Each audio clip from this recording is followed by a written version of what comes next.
നല്ല പടം. നല്ല പടം. കുറേ നാളിന് ശേഷം നല്ലൊരു സിനിമ ഉണ്ട്. കൊടുത്ത പൈസ മുതലായി. നല്ല കഥ. നന്നായിട്ടുണ്ട്. നല്ല അഭിനയം. സൂപ്പർ.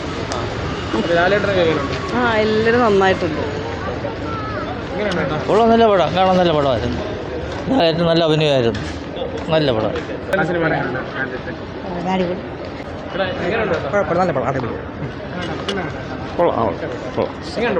ഇഷ്ടപ്പെട്ടു. നല്ല സിനിമ, നന്നായിട്ട് ഇഷ്ടപ്പെട്ടു. നല്ല തിരിച്ചുവരവ്. നല്ല സിനിമയായിരുന്നു. മോഹൻലാലിനെ കുറേ നാളിന് ശേഷം കാണാൻ പറ്റി. സന്തോഷമായി. ഗംഭീരം. അടിപൊളി. സൂപ്പർ. വില്ലനൊക്കെ അടിപൊളിയായിട്ടുണ്ടായിരുന്നു. നല്ല പെർഫോമൻസ്. ഇമോഷണലായി കുറച്ച്. മോഹൻലാലിൻ്റെ ഫിലിം ആ ഒരു ഇത് ഇമോഷൻ. അതെ, പഴയ മോഹൻലാലിനെ കാണാൻ പറ്റിയൊരു സിനിമയായിരുന്നു. Thank you. മൊത്തത്തിൽ നന്നായിട്ടുണ്ട്. നല്ല സിനിമയാണ്. നന്നായിരുന്നു. ആ ഒരു സിനിമോട്ടോഗ്രഫിയൊക്കെ നല്ലോണം ഇഷ്ടപ്പെട്ടു. എന്തായാലും ഓടും. നന്നായിട്ടുണ്ട്. ഇഷ്ടപ്പെട്ടു. കാണാൻ വേണ്ടി മോഹൻലാലിനെ വീണ്ടും നല്ല ഇതായിട്ട് കാണാൻ പറ്റി. ഇഷ്ടപ്പെട്ടു. മോഹൻലാൽ അടിപൊളി. പ്രത്യേകിച്ച് എക്സ്പെക്ട് ചെയ്യാനുണ്ട്.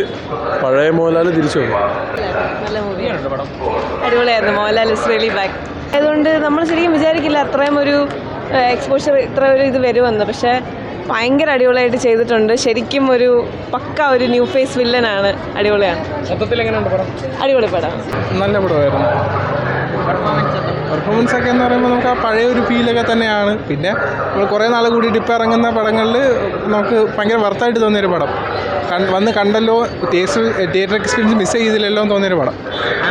ഹാപ്പിയാണ്. കുഴപ്പമില്ല, നല്ല രസമുണ്ടായിരുന്നു. മോഹൻലാലിൻ്റെ പെർഫോമൻസ് സെറ്റായിരുന്നു. എനിക്ക് ഭയങ്കര ഇഷ്ടപ്പെട്ട്. വില്ലൻ സെറ്റായിരുന്നു. നമുക്ക് പിന്നെ നല്ല അത് ക്യാരക്ടറിൻ്റെ ഇതുകൊണ്ട് നമുക്ക് ദേഷ്യമൊക്കെ വരും. നല്ല സെറ്റായിരുന്നു. ഇമോഷണൽ വലിയ കുഴപ്പമില്ല. നല്ല രസമാണ്. വില്ലൻ ഗ്രൂപ്പ് നല്ല രസമുണ്ട്. ഈ പടം കുറേ നാളായി നമ്മൾ മോഹൻലാലിനെ സത്യമായിട്ട് കാണും.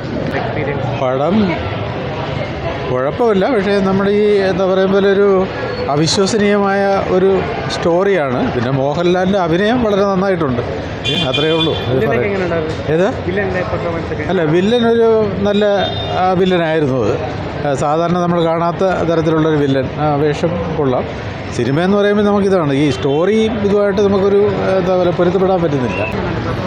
വില്ലൻ നല്ല അഭിനയമായിരുന്നു. കൊള്ളാം. നല്ല പടം. തുടരുമായിരുന്നു കണ്ട. കൊള്ളാം. നല്ല പടം. അടിപൊളിയായിരുന്നു. എന്താ സംശയം? നല്ല കോമ്പിനേഷൻ അല്ലായിരുന്നു. പക്ഷേ ശോഭനയുടെ ക്യാരക്ടർ കുറച്ചും കൂടെ ഒരു റിയാക്ഷൻ ആകാമായിരുന്നു. എസ്പെഷ്യലി